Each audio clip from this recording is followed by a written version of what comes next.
कश्मीर की कहानी लगातार हमने सुनी, सब कुछ जाना, डिटेल में जाना, हिंदू शासक से मुस्लिम शासक और भारत पाकिस्तान का युद्ध, साथ ही साथ कश्मीर का भारत में विलय कैसे होता है और कश्मीर चुनाव के बारे में भी थोड़ी सी चर्चा हमने कर ली थी जिस दिन चुनाव का रिजल्ट आया था। लेकिन जम्मू कश्मीर चुनाव की जो साफ होती तस्वीर है, इसी के साथ फारूक अब्दुल्ला जो थे उन्होंने मुख्यमंत्री पद के लिए अपने बेटे उमर अब्दुल्ला का नाम सबसे आगे कर दिया था कि भैया मुख्यमंत्री बनेगा तो हमारा ही बेटा बनेगा। 90 सीटों वाली विधानसभा में नेशनल कॉन्फ्रेंस को 42 और कांग्रेस को 6 सीटें मिली हैं। दोनों का गठबंधन 46 सीटों के बहुमत के आंकड़े के पार है।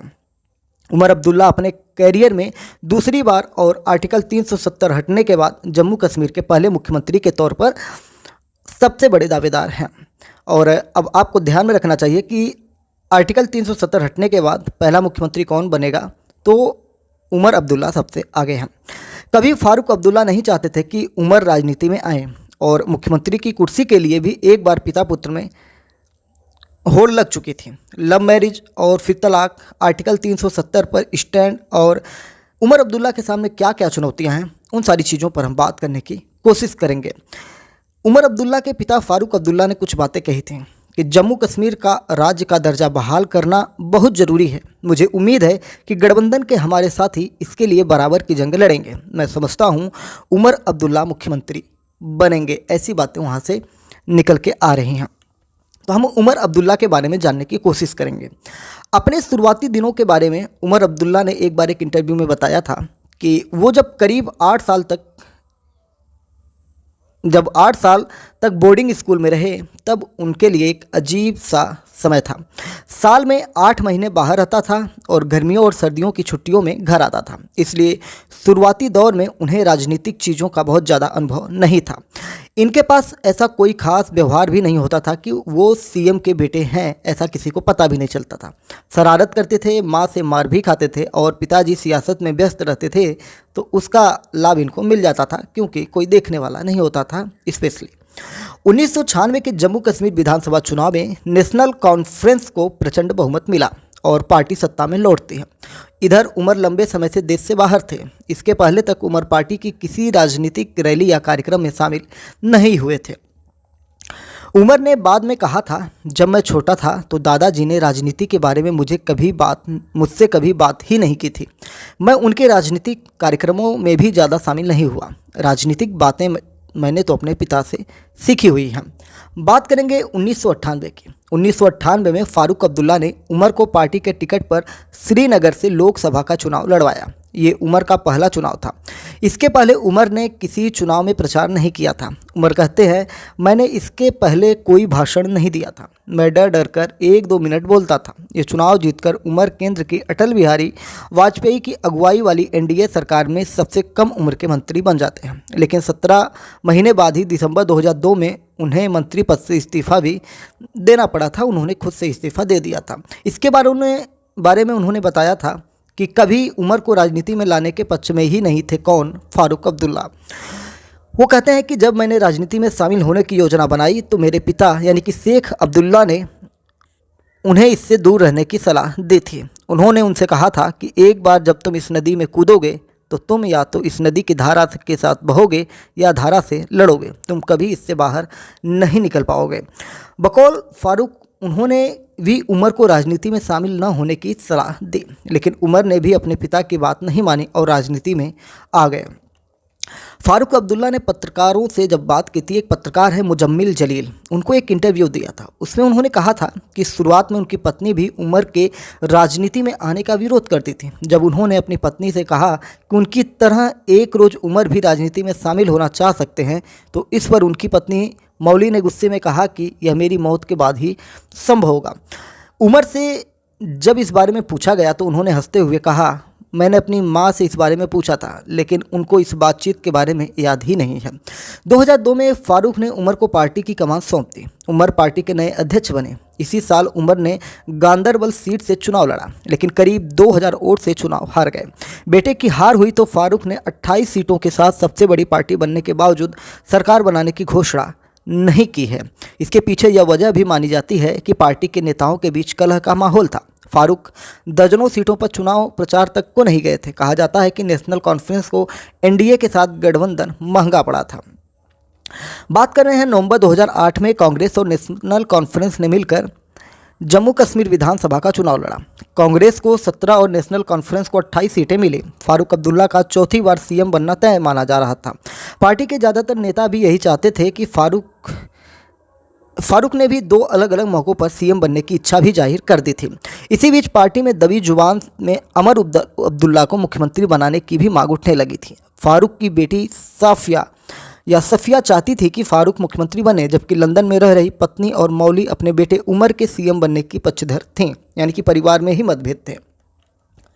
5 जनवरी 2009 को शपथ की तारीख तय थी। मौली ने उमर के नाम की सिफारिश की। फारूक इसे मान गए। सोनिया गांधी भी इस पर राजी हो गई। आखिरकार उमर अब्दुल्ला ने पहली बार जम्मू कश्मीर के मुख्यमंत्री पद की शपथ ले ली। उस वक्त उमर की उम्र 38 साल थी। वह राज्य के अब तक के सबसे युवा मुख्यमंत्री थे। शपथ के समय पूरा अब्दुल्ला परिवार साथ नजर आया। बहन साफिया और सारा भी मौजूद थे। उमर ने अपने पहले कार्यकाल में एजुकेशन, इंफ्रास्ट्रक्चर और टूरिज्म पर फोकस किया। हालांकि 2010 में कश्मीर में फिर से उठे अलगाववाद से निपटने में वो बहुत कामयाब नहीं रहे और इसका खामियाजा उन्हें अगले चुनाव में भुगतना पड़ा था। दिल्ली के ओबराय होटल में काम करने के दौरान उमर की मुलाकात पायल नाथ से हुई थी। पायल नाथ एक हिंदू परिवार से आती हैं। उनके पिता मेजर जनरल रामनाथ सेना से रिटायर्ड हैं। इस परिवार की जड़ें पाकिस्तान के लाहौर की हैं। उमर और पायल ने 1994 में लव मैरिज की थी। शादी के बाद ऐसा कम ही होता था जब उमर किसी भी सोशल इवेंट में पायल के बिना जाते हों। दिल्ली में पायल तब अपना ट्रांसपोर्ट का बिजनेस चलाती थी। उमर मुख्यमंत्री बनने के बाद भी दिल्ली में पायल और दोनों बेटों जहीर और जमीर से मिलने जाया करते थे, लेकिन समय के साथ दिल्ली जाना कम होता गया। 2011 में पायल और उमर अलग रहने लगे। इसे खुद उमर अब्दुल्ला ने कंफर्म किया था। उमर का कहना था कि पायल उनके साथ बेहद क्रूर थी। खबरें ये भी चली कि उमर और पायल का रिश्ता किसी टीवी एंकर की वजह से खराब हुआ था। हालांकि उमर ने इन बातों को सिरे से नकार दिया था। पायल और उमर के बीच गुजारे भत्ते को लेकर भी लंबी कानूनी लड़ाई चली। अगस्त 2023 में दिल्ली हाईकोर्ट ने उमर को पायल को हर महीने 1,50,000 रुपये गुजारा भत्ता देने का आदेश दिया था। दोनों के तलाक का मामला अभी भी सुप्रीम कोर्ट में चल रहा है। जुलाई 2024 में उमर के वकील कपिल सिब्बल ने सुप्रीम कोर्ट में कहा था कि यह शादी मृत है। दोनों 15 साल से अलग रह रहे हैं। 2019 में केंद्र सरकार ने जम्मू कश्मीर से धारा 370 हटाने का फैसला किया। उमर अब्दुल्ला इस फैसले के खिलाफ मुखर रहे। उन्हें लंबे वक्त तक नज़रबंद रखा गया। जम्मू कश्मीर के हालात जब तक नहीं सुधरे तब तक इनको छोड़ा भी नहीं गया। इसमें कोई संदेह नहीं है कि उमर अब्दुल्ला ही सीएम बनेंगे। उन्होंने मुख्यमंत्री की ही तरह बयान देना भी शुरू कर दिया है। ये चीज़ें आप मीडिया में देख रहे होंगे। अगर उमर अब्दुल्ला मुख्यमंत्री बनते हैं तो उनके सामने चुनौतियाँ कौन कौन सी हो रही हैं। जम्मू कश्मीर या जम्मू संभाग में, हम जम्मू संभाग की बात करते हैं। जम्मू संभाग में 7 जिलों में बीजेपी को प्रचंड जनादेश मिल चुका है। जम्मू के केवल 2 जिले रमन और पुंछ में बीजेपी का स्कोर 0 है। कुल मिलाकर जम्मू संभाग से नेशनल कॉन्फ्रेंस के सिर्फ 2 प्रत्याशी चुनाव जीते हैं। जम्मू कश्मीर में पहले विधान परिषद होती थी, जो कि अब नहीं है। ऐसे में उमर अब्दुल्ला के सामने चुनौती की है कि वह जम्मू को सरकार में कैसे प्रतिनिधित्व देंगे। वह जम्मू में सारी बड़ी चुनौतियाँ गृह विभाग से जुड़ी हैं।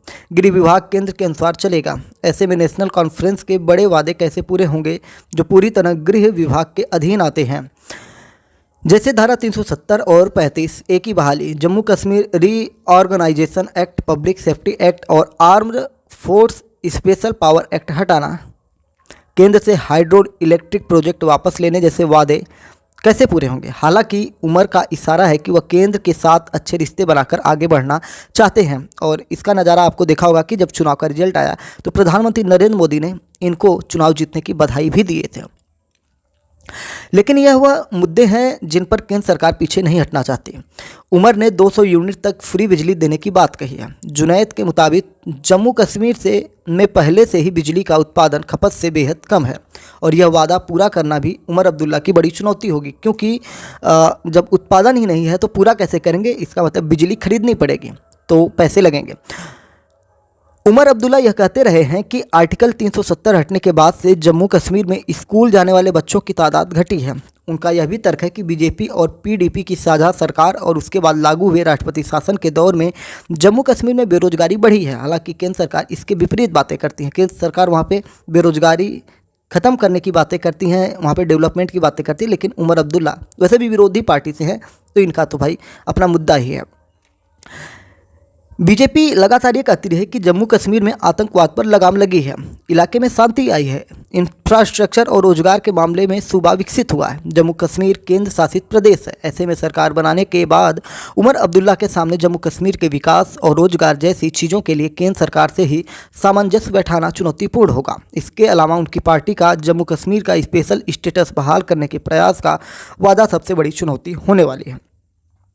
विधानसभा चुनाव से पहले उमर ने एक इंटरव्यू में बताया था, या उनसे क्वेश्चन जब किया गया कि क्या 370 दोबारा वापस आएगा, इस पर उमर कहते हैं कि यह मुमकिन है, लेकिन हमने वोट मांगते समय जनता से यह नहीं कहा कि हमें वोट करिए, सरकार आने पर हम आर्टिकल 370 को वापस लाएंगे। यह हटने में इतने साल लग गए, वापस लाने में एक लंबा समय लगेगा।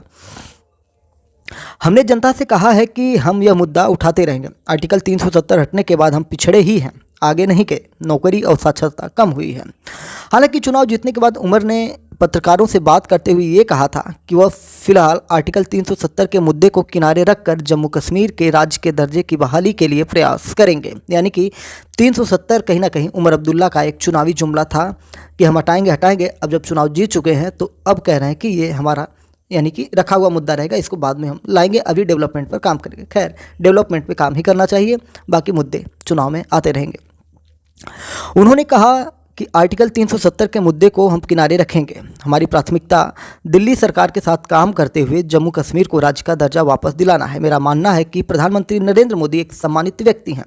उन्होंने जम्मू कश्मीर में चुनाव प्रचार के दौरान अपने हर भाषण में यहाँ के लोगों से जम्मू कश्मीर को राज्य का दर्जा देने की बात कही है। कश्मीर के बारे में और भी चीज़ें हैं। अगर हम बताएं कि भले ही 370 की बहाली नेशनल कॉन्फ्रेंस का चुनावी वादा रहा है, लेकिन केंद्र सरकार के साथ सामंजस्य बैठाए बिना ऐसे विवादित मामलों पर कोई नया रास्ता नहीं निकल सकता। सरकार शुरू होने के बाद ये मुद्दे पीछे चले जाएंगे, लेकिन समस्या यह है कि नेशनल कॉन्फ्रेंस ने इन्हीं मुद्दों पर चुनाव ही लड़ा है।